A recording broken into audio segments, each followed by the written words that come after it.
Thanks for coming, everybody. I'm going to be talking a little bit about continuous deployment. It doesn't seem like a big topic, but I think I have enough time to fill 45 minutes here. We're going to be talking about how it impacts operations teams, which I'm sure most people here are a part of. And a lot of what I'm talking about is stuff that I've learned at Etsy in the last 16 months that I've been there. But it's also stuff that's practiced by a lot of other companies. Google does very similar things. Yahoo does very similar things. And a lot of other companies do. And I'm hoping to encourage you guys to embrace this method of working. Whoops, OK. So as we go through this, hopefully you'll see that continuous deployment is much more than just using a particular piece of software. It's not just about using Deployinator. It's not just about using Capistrano or whatever it is to quickly get code out there. There's a lot more that impacts you and me when it comes to working this way. Okay, so a little very quick refresher on DevOps. Hopefully you guys all saw Ben's keynote this morning.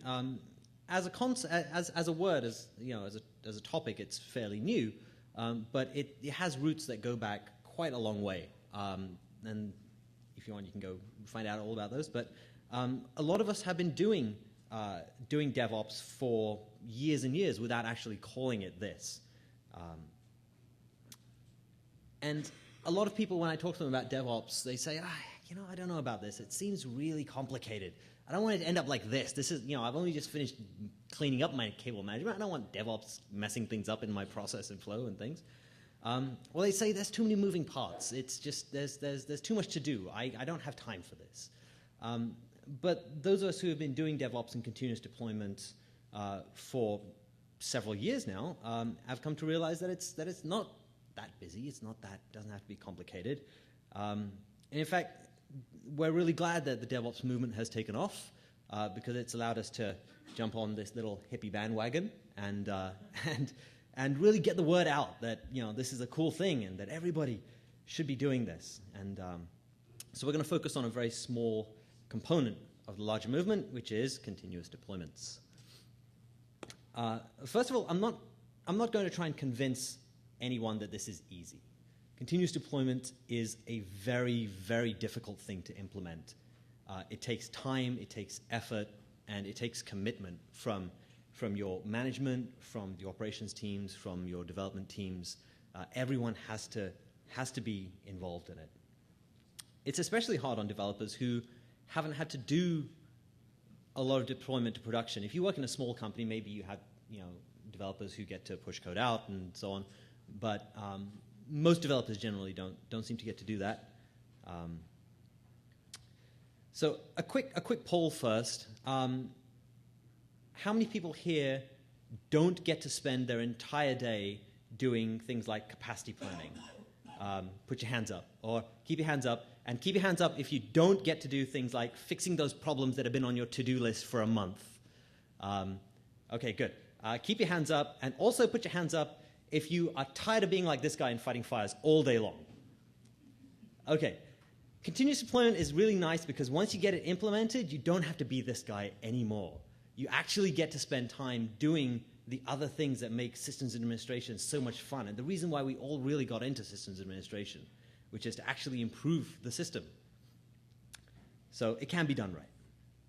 But what do we need to do in operations? Well, Nirvana, here we come. The first sort of step towards doing continuous integration and continuous deployment is to let go, which is probably the hardest thing that any operations team or any operations person has to do.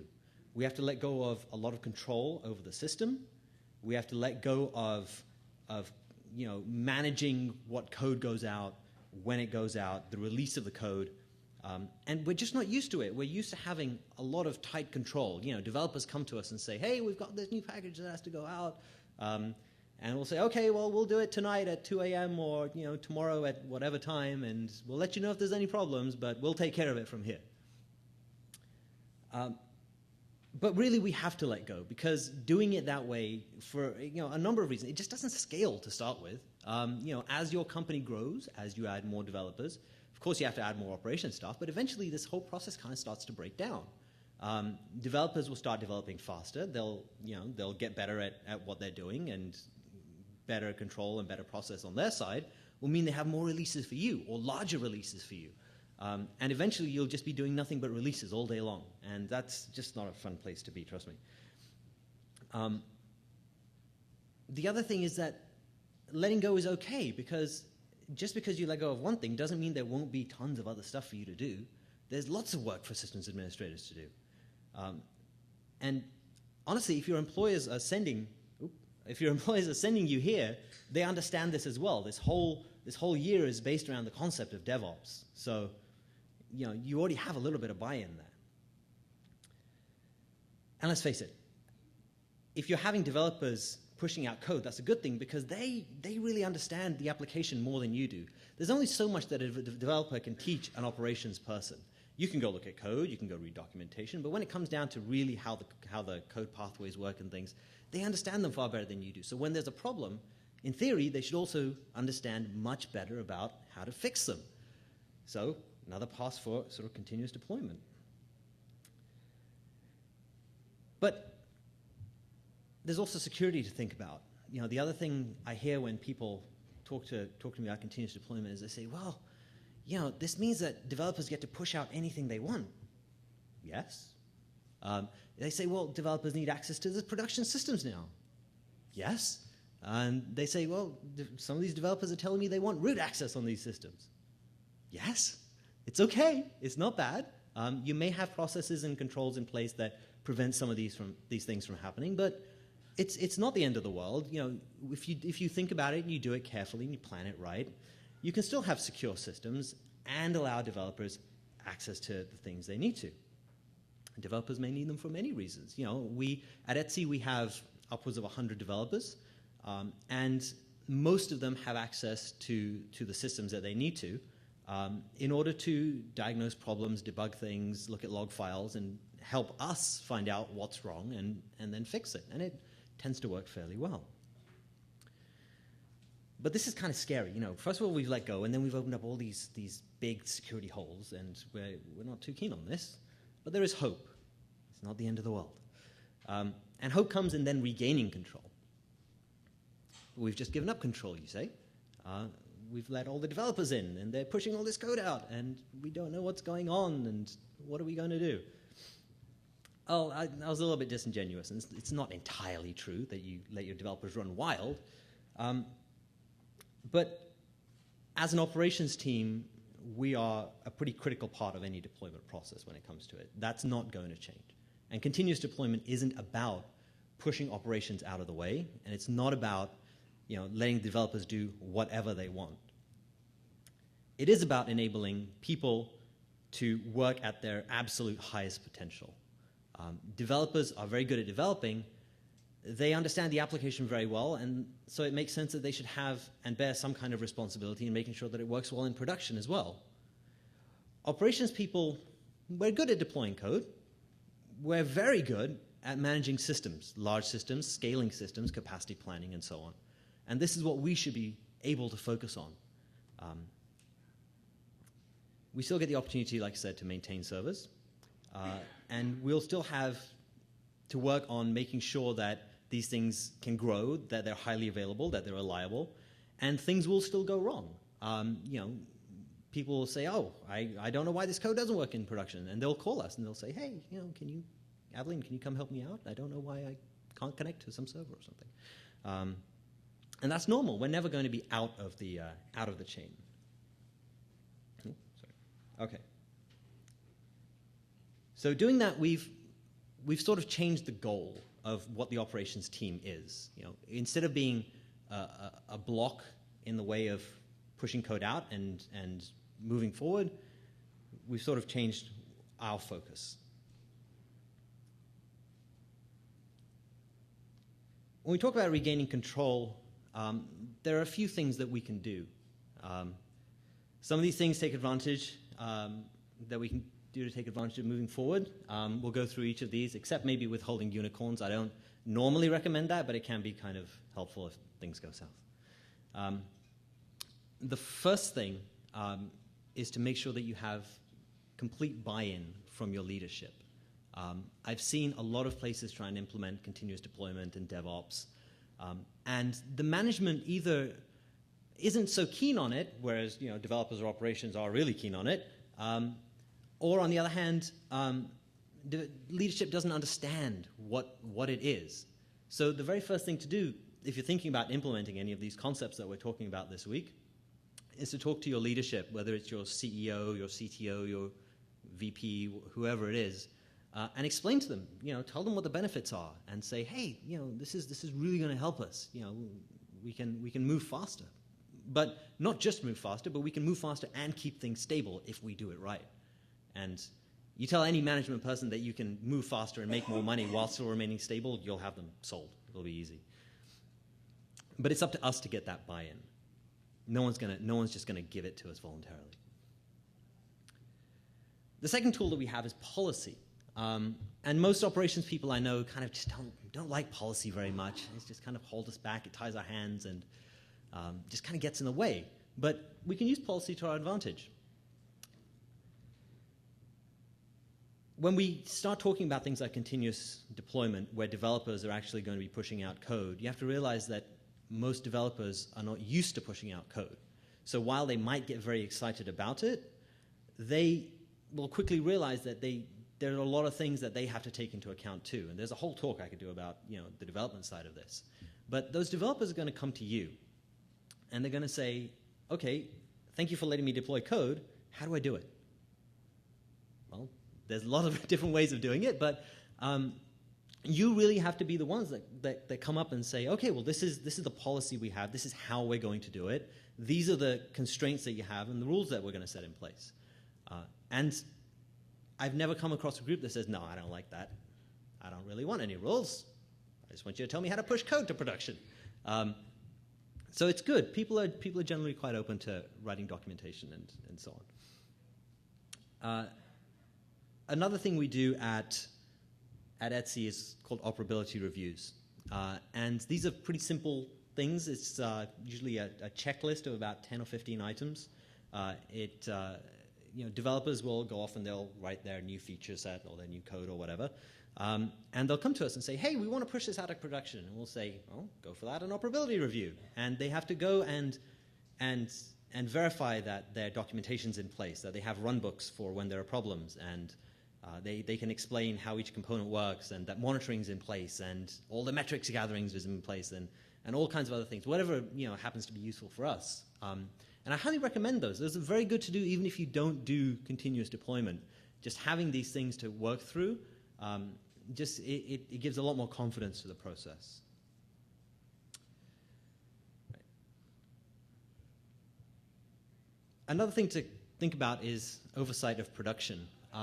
This is one thing that operations groups are very good at. We set up the infrastructure. We understand it better than almost anybody. Occasionally, you'll run into problems with this, especially when you're trying to change the process. People may not understand, well, who's going to be in charge of production now? Who's going to be in charge of what, and what's everyone's responsibility going to be? That kind of stays with operations. We're still in charge of making sure things stay running, making sure there's enough capacity, making sure we're adding more capacity when we need it, making sure network setups are as optimal as they can be. And we really need to make that clear here when we talk about continuous deployment, that we don't just walk away. Developers, yes, they've done their operability review, they have documentation, but that doesn't mean they can just get away with everything. It means that there's still oversight. If a developer happened to come along and say, hey, I have this great idea for a new database architecture. I'm going to get rid of all of our wonderful SQL stuff, Oracle, Postgres, MySQL, whatever it is, and we're going to start using, I don't know, Memcache for everything. We don't need persistence. That's great. It's fast. Trust me, I'm not kidding. I've heard this before. And it's good because operations can sit there and say, what are you smoking? And it goes back and forth. And it's good to have this. And then finally, there's risk assessments. And I absolutely love risk assessments. risk assessments is when, it ties in very, very well with the oversight, is, somebody will come up to you and say, I've got 2 lines of code to deploy. And you say, go away, go do it. I don't need to be bothered for 2 lines of code or a logo change or something. Somebody else comes up to you and says, hey, I've got a new feature set, which is 20,000 lines of code, and it's never been tested before. So, well, go back and test it. But the question we often get asked is, if you have continuous deployment, how do you manage the risk of very large and sometimes non-code changes? And an example of that is, if you look here on the red, doing network changes.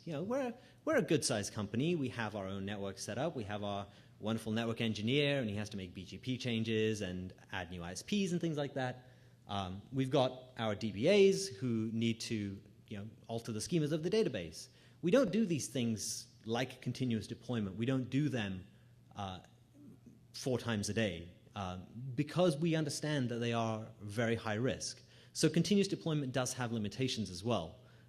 And trying to shoehorn everything into the system and saying, yeah, we'll just deploy it whenever we want, you have to be careful and understand and explain to others that you don't have to do it that way. These changes, these big deals, can be done once a week or on some other schedule. Whereas the other small things, like, I put up DNS monitoring and minor code changes, those are the kinds of things that we're comfortable doing every day.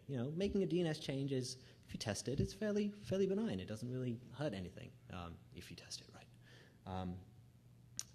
So there are definitely limitations to those. So now we've changed our goals and we've changed our policies. Next we're going to talk about tools. And if you've been following the DevOps movement much at all, you'll probably recognize at least some of these things. Everyone says, Gangly is great, we have to make more graphs. And various other things. There's Fitbee up there, Moonin. And we'll talk about some of these. So metrics are something that if you're going to do continuous deployment, even if you're not, but especially if you're going to do continuous deployment, metrics are the things that will save you time and time again. The number of places I have seen where people say, hey, I have my monitoring set up. If something breaks, I'll find out. But they don't have any trending data on how many exceptions their code is generating or how many 404s they're hitting.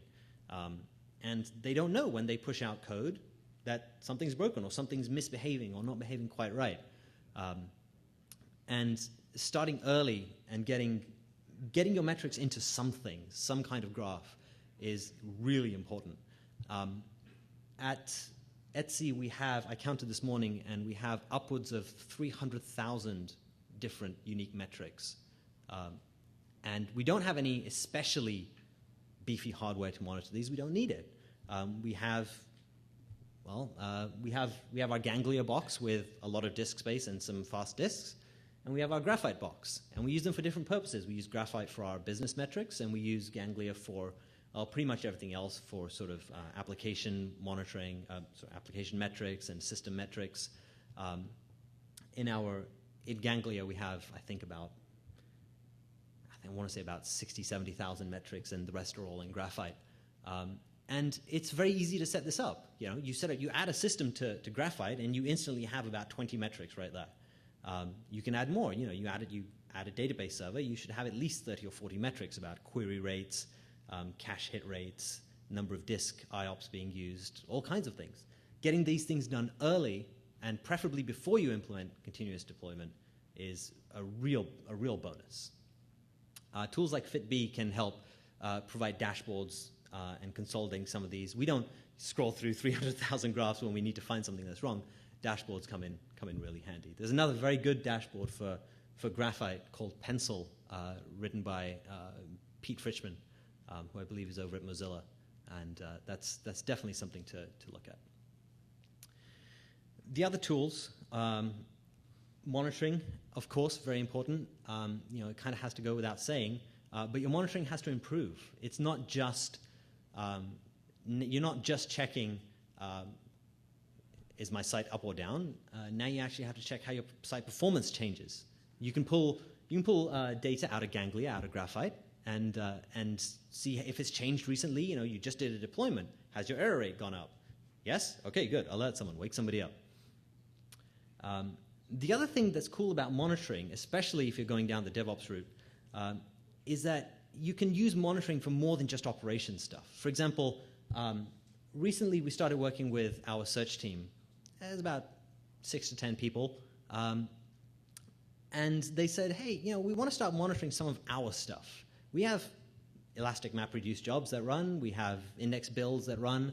But we don't really have a good way of knowing when they fail. Can you help us? And we said, yeah, we got this great thing. It's called Nagios. Come on, let us show you. And they love it. They think it's great. They think it's amazing that they can be told when things break. And we're like, wow, we've been only doing this for like 20 years now.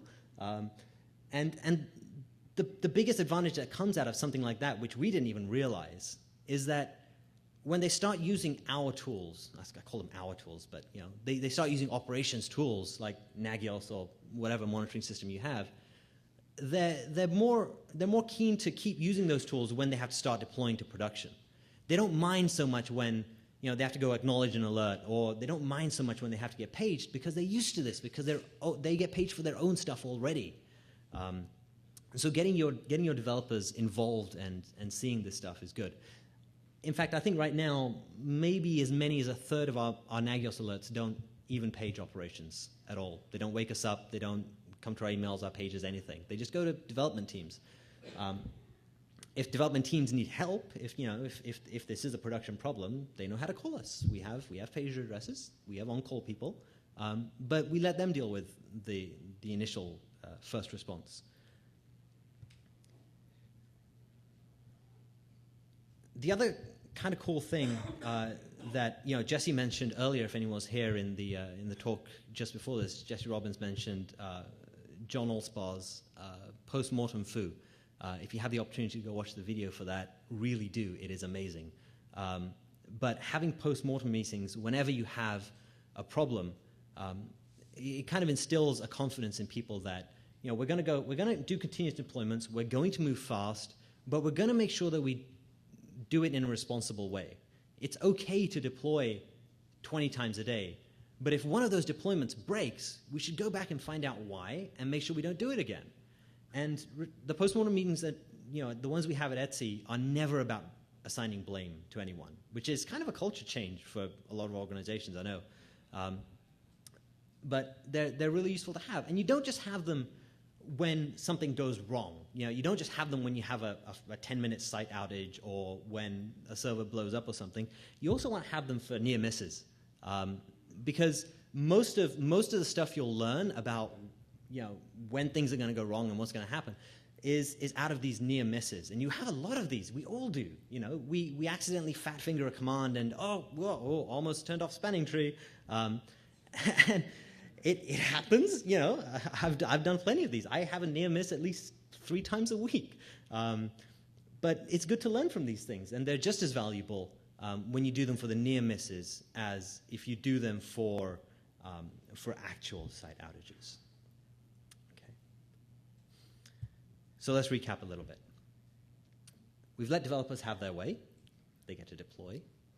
They get to push code out whenever they want, and they're doing it responsibly and safely. We've changed our access to our systems. We've reviewed our security policies. And we've made sure that we understand that operations are not the only people using these systems. So developers have access to them and so on. We've changed our goals. We're moving faster than we were before, but we're doing it responsibly and trying to keep it stable. We've set up metrics. We've set up monitoring. We've gotten developers involved in this stuff. And now our hands are sort of freed of having to keep such a tight grip on these things. Eventually, you have to trust your developers a little bit. And we've changed the way, like I mentioned, we've changed the way we've done monitoring and so on.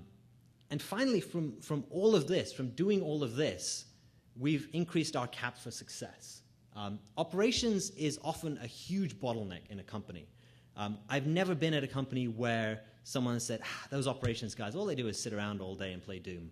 I have been at companies where the operations guys are working ridiculous numbers of hours, trying to keep things running, trying to keep things stable, And developers are often waiting for operations to have some cycles free to do things. And if we sort of, I guess, if we distribute this load up to a larger team, then that frees us to be able to do many, many more useful things. If you manage to pull any of this off, if you manage to make any of this a success at your company, I invite you to come help me hunt for unicorns, because that's the only thing that's more difficult than this. If you'd like to hear more about continuous deployment, if you think this was, this is something that shows promise, it's something that could help you, help reduce the burden on you, there's going to be a great talk tomorrow. Some of my colleagues from Etsy will be talking about a tool we open sourced recently called Deployinator, which is designed to help you do one-click deploys basically to production, but also do them in a very safe way. It's called being stupid to be smart, and that's tomorrow morning. I'm a little early. Any questions?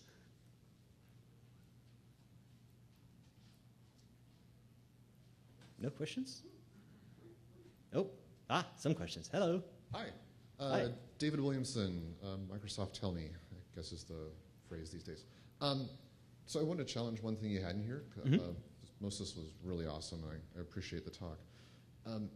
You talked about networking changes. You just kind of, I know it's a talk that's kind of high level, but you just kind of painted this broad brush of networking hard. For most modern service developments that I've seen recently, networking is an integral part of the service. A lot of what you've talked about sounds like it's really focused on deploying code. I personally have started thinking more about deploying services in their entirety, so code, networking config, system resources, whatever you need. So I want to challenge you a little bit on networking. I think it'd be useful to start thinking about networking as part of that service and assessing the risk of different types of networking changes. Because certainly large-scale BGP change, that's probably in that red right-hand part of your bar. I'll buy that. But basic load balancer changes, adding new VIPs, that sort of thing. Clearly way to the left. So I don't know if that's something you've addressed. Absolutely agree. So I tend to make a load balancer change whenever it's requested. We add pools we add machines to pools, we change VIPs, we add VIPs. These things, like I mentioned, they are very low-risk changes. We've done them so often that we're comfortable with them, and if we do them wrong, things aren't really going to break. And that's kind of our bar for things, right? It's like, if I do this and it goes wrong, will the site go down? No? Okay, it's probably okay. So, and yeah, it really is. And it's different for everybody. It's, and this is kind of the cool thing that I like about DevOps is there isn't any sort of rigid structure that says, you have to do this, you can't do that. Just as a quick follow-on, do you guys use any sort of automation around your network configurations, or is that all kind of manually added as part of a deployment? It's mostly manual. We are starting to do some automation on that front, and it's kind of, it's a case of sort of looking at what we have and getting comfortable with it and making sure we feel right with it. I mean, I'm not going to push out some new tools or scripts or something that go and do crazy things like turn up switches and so on until I'm comfortable with them. So, Thanks. Thank you. So some of this may be a little more obvious, but you're in a website, obviously. Yes. It used to be a social networking site, so a lot of this stuff makes a little more sense because you can actually do rolling changes and things like that. Yep. I'm not all that convinced that allowing the devs to do continuous deployment in a small enterprise shop is actually necessarily a good thing. It just, I have not seen any real reason for them to do these changes outside of, during production hours. Yeah. Then again, we have production hours. You guys have 24/7. So everyone says, continuous deployment is a nice theory. I'm still trying to understand why I might want to let my devs put a change in that could actually, that requires a restart of an application server to take effect, and that would mean an actual outage for a financial client. Absolutely, and this is, again, goes back to what I was saying a moment ago, is that you don't have to necessarily do that, right? So you can break this down. There's, there's people who do continuous deployment, and there are other people who I've spoken to who only do the continuous integration part of it, which is constant testing and constantly pushing code up to their master branch in preparation for the next release. There are other companies who, perhaps like yourself, who say, no, we're not going to do that at all. We're going to have very large code reviews. We're going to do this piece by piece, and we're going to have a lot of process and flow around this. And really, you have to decide what's good for yourself. If anyone tells you that continuous deployment is the right thing for everybody, they're lying. You don't want looking at your organization, a financial institution. It's probably way worse for you to have a minute of downtime than it is for me to have a minute of downtime. They get cranky. Let's just put it that way. They get cranky. They get cranky, yeah. I mean, our sellers come back, and we don't like downtime. We try everything we can to avoid it. But, yeah, our guys come back. Your guys lose actual serious money. My last job was a social networking site, so it's So very applicable to what you guys are doing. Exactly. And a lot of this has come from, people who do web engineering, who work for websites and things. But then again, some of these things, hopefully maybe components of this can be applied to other industries, and I hope they can.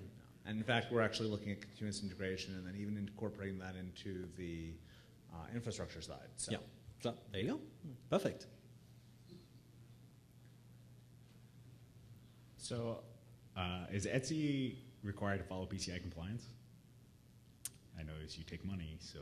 We do take money. So how can I put this? We don't store any financially sensitive data, for example, credit card numbers, because all of our transactions currently are done through third parties like PayPal. So we don't. But having looked a lot at PCI stuff, a lot of the shops that do PCI have some kind of they do it one of two ways. They either have their entire infrastructure be PCI compliant, or they have the component of their infrastructure that deals with this sensitive data, such as credit card numbers and so on, be PCI compliant, and the rest of their infrastructure being not compliant, and that's generally allowed and accepted. So people don't do continuous deployment for the PCI component, whereas they do it for the rest of their architecture, and then they have to find some kind of balance for that. Yeah. I effectively work for a payment processor, so.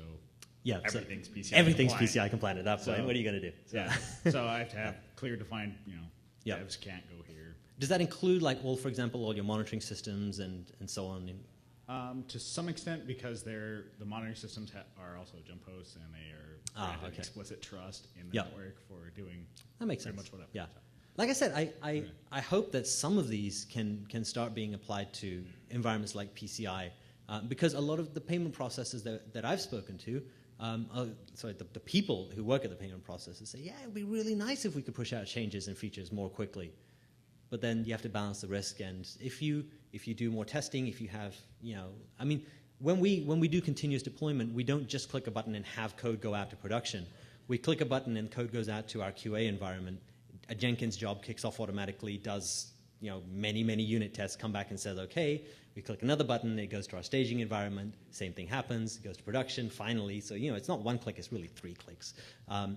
So there's a process, and there's many places there where we can catch errors and things like that. So at least maybe even incorporating those steps before you actually push to production can be used as part of testing your code and seeing how well it does actually work. Do you have a live QA team, or is it? No. Is it just? We do have people who do QA type things, but most of our QA and testing is done internally by developers and automated testing with Jenkins and things like that. Right. So, okay. yeah. All right. Cool. Thank you. Cool. Thank you. Hi, I'm Stephanie from Big Fish in Seattle. So you made the comment of devs removing things like databases and replacing them with memcache. Yeah. And I'm wondering, how do you deal with the issue of, let's say, a new service needs to be live? Like code, that's one thing. Website changes, that's one thing. But a new service is going out. Did you guys find that you're just working more closely with the devs in the beginning to make sure that what they're about to deploy is solid, or how did you solve that piece? Absolutely. So we have, our ops team is probably about 7 people, 8 people now, maybe 10 people. It's grown actually. We do work very, very closely with developers, and it's a two-way thing. To start with, the senior technical management, that's sort of like our CTO and the tech leads and so on.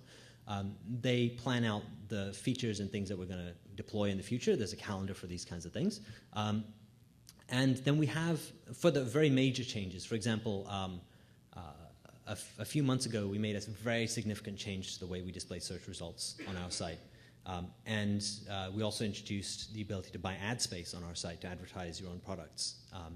And we had operations people working pretty much from the beginning with development teams on these features. And the operations guys generally didn't have to do very much, but these questions came up, like, Etsy uses a lot of master MySQL servers, and the guys said, hey, do we still want to do this for this service? And is it the best thing to do? Do we want to do something else?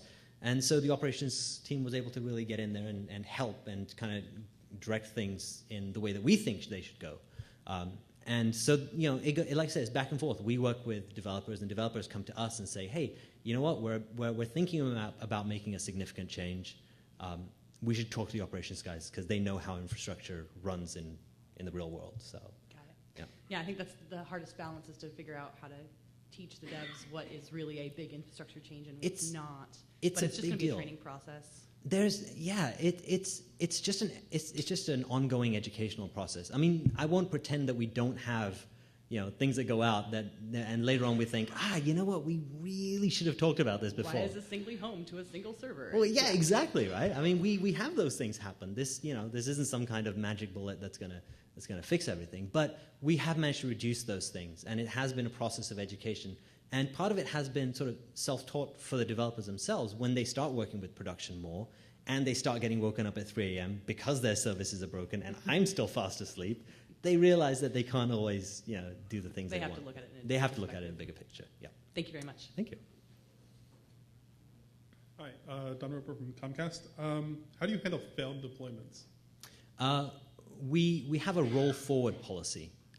We consider doing rollbacks in the event of a problem, but because most of our changes are so small, it takes just as much time to correct the problem and re-push a new deploy as it does to actually roll back. It actually probably takes less time. Most of our deploys that I see are, a handful of lines or a couple of dozen lines or something. And the deploy process to go from our staging environment to our production environment,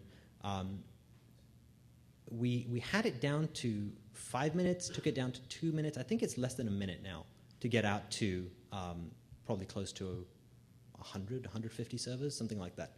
And that's part of actually the deploy note to talk tomorrow. We'll go on talk about that a little more. So the deploy, the component that actually does the pushing out of code is so quick that we can spend the time to go and actually fix the problem and quickly push out more code. Thank you. Like the previous gentleman that spoke, I also work for the... Very quickly, Duncan has said this has to be the last question. So. Sorry. I also work for the financial services industry, so our customers get cranky, to say the least. Okay. We experience downtime. Yeah. Cranky people get fired cranky, but hey, it happens. So I like the idea of continuous deployment because I think it really kind of drags dev into the ops world and gets them used to, like, this is the effect that your code has. You need to make it reproducible and reliable. You need to make it easy for the ops guys to go ahead and install. Currently what we do is we have a test environment, and dev goes and submits it to ops through a change request and says, go ahead and push this out. Mm-hmm. I'm wondering if you think there would be utility to go drag dev into the ops world by saying, no, you're going to go ahead and do this, but you have to use the ops tools to kind of get them used to eating their own dog food. Absolutely. And I think there isn't one tool, but there's a collection of things, right? So like I mentioned, the monitoring is, for us, it has been a very key component. We make developers wake up at whatever hour that things go wrong. We use PagerDuty, so we fire off an alert and it SMSs people, and if they don't answer, it starts calling people, and if they don't answer, it wakes up the entire tech lead team, and then people get cranky. So our CTO doesn't like being woken up at 3 a.m. So developers get good at this, and that's been one way of dragging them in. The other way has been to show them that, like with the metrics that we use, like I said, we have 300,000 metrics. I may look at 100 graphs, 200 graphs in a week at various different points, trying to measure, this system compared to this system or whatever. But the developers really see the benefit in this. Once you start showing them, and once you start, initially you may have to add all these graphs for them and say, look, I'm adding all these things for you. Look how cool they are. They're great. It doesn't take very long at all. Very, very quickly they start to see, hey, I have graphs for these 20 things in my system. These other 30 things would benefit from graphs as well. Then I'd be able to tell where my performance is lagging, or I'd be able to tell when I'm going to reach some capacity limit or something. And I found that for us, that's been the key thing. But there's probably more. Thanks. Thanks very much, guys.